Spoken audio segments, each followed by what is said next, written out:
Laura Carter Canines presents How to Have a Happy Dog Without Going for a Walk, keeping tails wagging when exercise is restricted. Hello and welcome back to How to Have a Happy Dog Without Going for a Walk. I'm Laura, owner of Laura Carter Canines, creator of the Wags Without Walks online membership, author of The Vet Says Rest, and someone who has spent years figuring out how to keep dogs happy, calm and fulfilled when a walk just isn't enough, or sometimes even possible.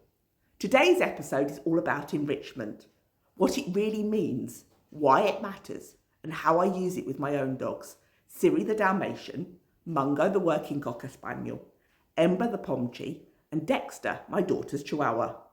And I'll share with you some of the surprising lessons I've learned from zoo animals, because they've really shaped the way I think about enrichment for pets more than you ever might imagine. By the end of this episode, I want you to see enrichment not as extra or optional, but as essential. The way I explain it is like this. Food, water and shelter keep a dog alive, but enrichment is what makes life worth living. It's the difference between a dog who is simply surviving and a dog who is truly thriving. Science backs this up too. We know from animal welfare studies that animals who don't get outlets for natural behaviours often show frustration, stress, and even problem behaviours. Dogs might bark excessively, chew the sofa, or pace around the house. Zoo animals without enrichment often show stereotypical behaviours like pacing or repetitive movements. When you provide meaningful environments, those behaviours reduce dramatically because the animal's needs are being met in a healthier way. You just have to look at about how zoos have changed over the last 50 years to be able to see that. And here's the important thing. Enrichment isn't just about keeping your dog busy. It should leave them feeling satisfied. A frantic game of fetch might wear your dog out physically, but doesn't necessarily leave them calmer afterwards. In fact, for some dogs, it does the opposite. The best enrichment is the kind that soothes, builds confidence, and provides fulfillment.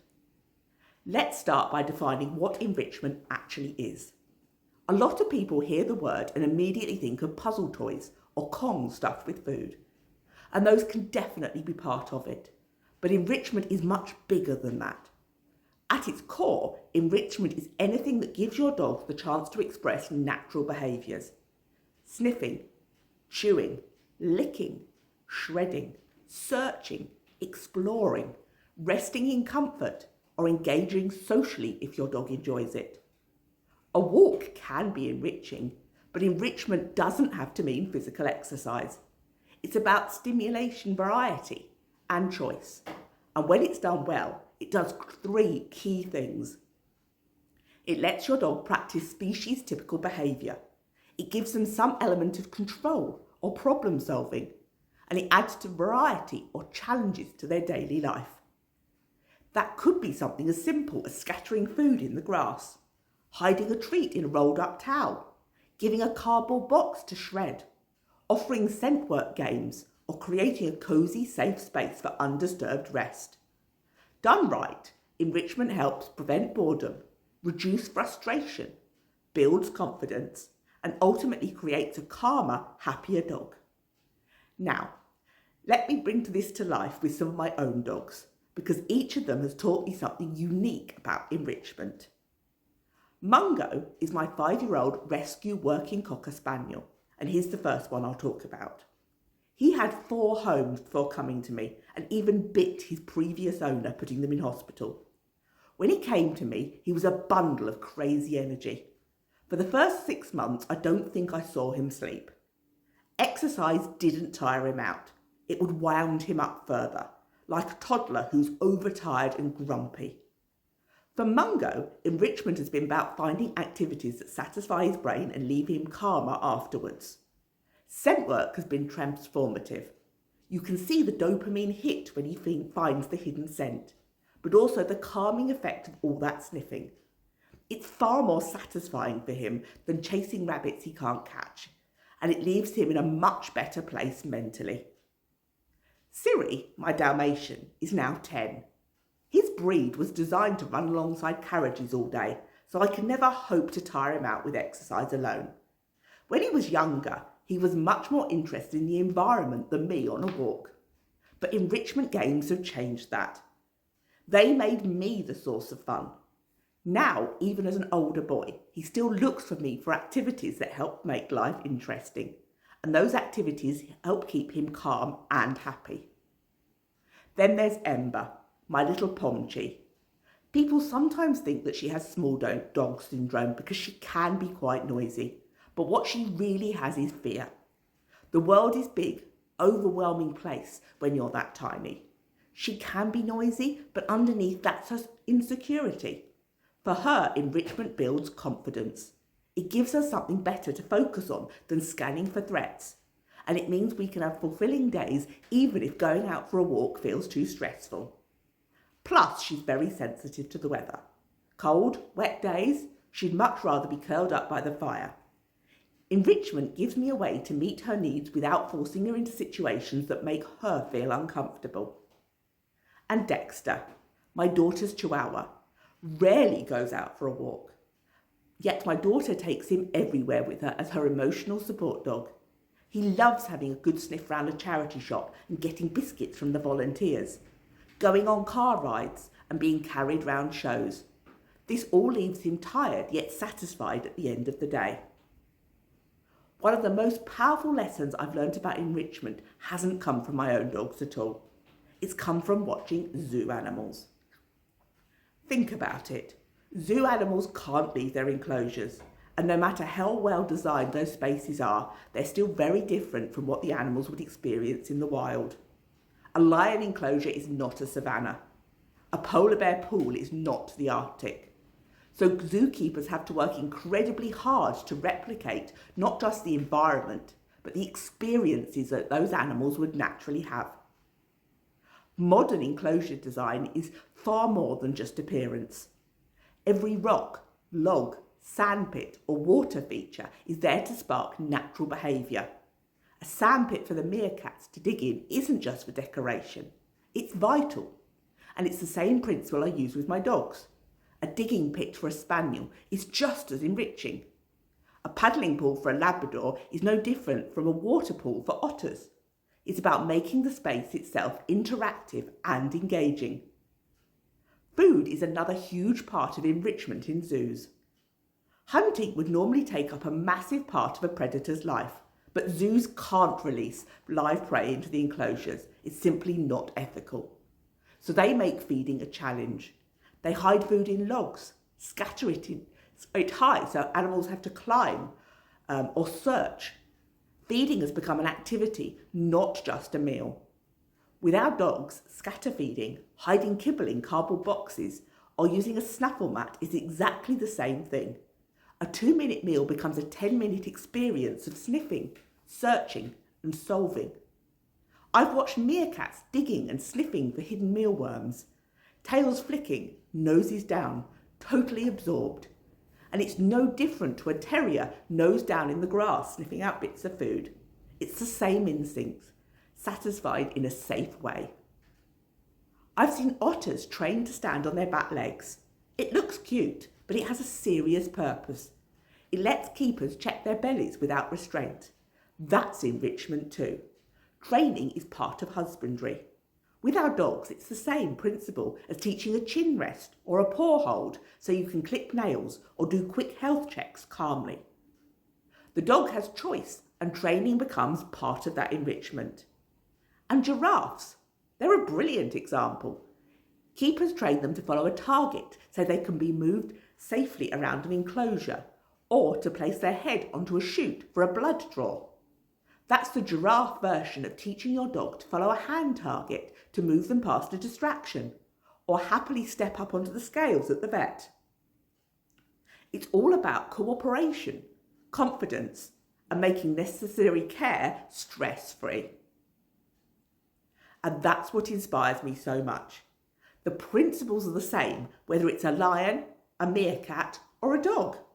Enrichment is about creating opportunities for natural behaviours, providing challenges that build confidence, and giving the animal a sense of control. Our dogs might not be in cages, but they're in human-designed environments that don't match what they were bred for. Their instincts don't vanish because they're pets. Enrichment is how we bridge that gap. And that leads me on to why variety and challenge is so important. Not just for animals, but for us too. Think about yourself for a moment. How do you feel when you achieve something? Even something tiny like finishing a crossword, cooking a new recipe, or finally getting that cupboard organised. There's a buzz, a little lift inside you. That's dopamine and serotonin, your brain's way of saying, yes, that was good, let's do it again. Our bodies are designed to reward us when we move, problem solve, or explore. It's part of what kept humans alive for thousands of years. I get the same buzz from seeing one of my clients overcome a challenge with their dogs. Now imagine a life where you never got that feeling. No challenges, no novelty, nothing to stretch you or make you proud of yourself. For a while, it might feel comfortable, but soon it would feel flat. And that's what people often say when they're stuck in a rut. For dogs, the same principle applies. For many dogs, that rut feeling happens every day because every day looks the same. Eating the same food out of the same bowl, going on the same walk at the same time, meeting the same people and dogs along the route. Nothing changes to stimulate them, so they switch off. But, and this is important, some dogs actually need that predictable routine. For nervous or anxious dog, too much variety can feel overwhelming if they're not used to it. They thrive when life is steady and reliable. It's all about finding the right balance for your individual dog. On the flip side, too much challenge is also overwhelming. If you were handed a 1,000-piece jigsaw when you've never done one before, you'd probably give up. But if you started with a 50-piece puzzle and succeeded, your brain rewards you. Then next time you want to try something a little harder. That's exactly how I see it with dogs. The magic is finding the sweet spot.